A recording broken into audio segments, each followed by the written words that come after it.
হরে কৃষ্ণ। আমি আসি ঢাকা গুলশান ভাটারা কালী মন্দিরে। তো এখন কালী মন্দিরে কালী প্রতিমা রং চলছে। আমি রং করার আগে একটু ভিডিও করলাম। তো এখানে বড় কালী প্রতিমাটি রং করা হচ্ছে। এখানে ছোট সরস্বতী আছে, সামনে সরস্বতী পুজো। তো আপনাদেরকে আমি এই ভিডিওটি করে দেখানোর উদ্দেশ্য, এখানে আর 3 দিন বাদে অষ্টকালীর নাম কীর্তন হবে এবং নীলা কীর্তন হবে। আপনারা সকলে আসবেন। তো ফেব্রুয়ারি মাসের 1 তারিখে নীলা কীর্তন এবং জানুয়ারি 29-30 তারিখে আপনার নাম কীর্তন। আপনারা সকলেই আসবেন। এগুলো হচ্ছে রাধা গোবিন্দর মূর্তি। রঙের কাজ শেষ, চুল লাগানো কাজ বাকি আছে। তো আপনারা সকলেই এখানে আসবেন। এখানে মা কালী প্রতিমার সাপ রয়েছেন, এগুলো পরে ছেদ করে দেওয়া হবে।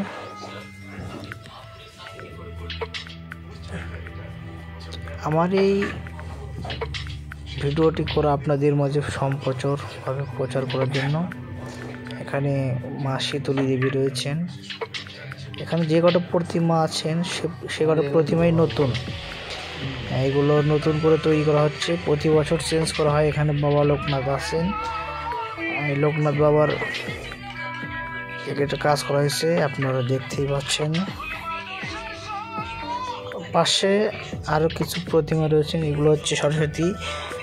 সামনে সরস্বতী পুজো। সরস্বতী পুজোতে আপনারা অনেকেই সরস্বতী অর্ডার দিয়ে থাকেন। তো এখানে বিশাল বড় মন্দির। এখানে কয়েকটি যেগুলো ককশিট ভেঙে ফেলা হয়েছে, নতুনভাবে তৈরি করা হবে। আমরা চলে যাচ্ছি সে রাধাকৃষ্ণের কাছে এবং রাধাকৃষ্ণের কাছ থেকে ঘুরে আসার পর আপনাদেরকে দেখাবো সরস্বতী প্রতিমার কালেকশনগুলো। এগুলো হচ্ছে পিছনে ব্যাকগ্রাউন্ড, আমরা মা কালীর পিছনে দিয়ে দিব।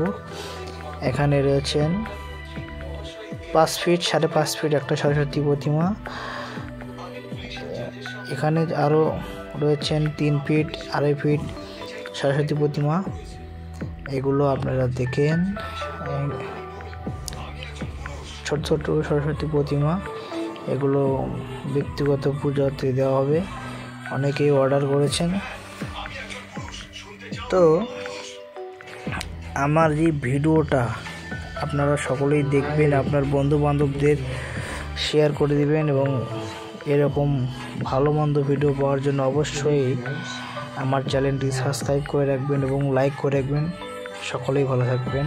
ধন্যবাদ।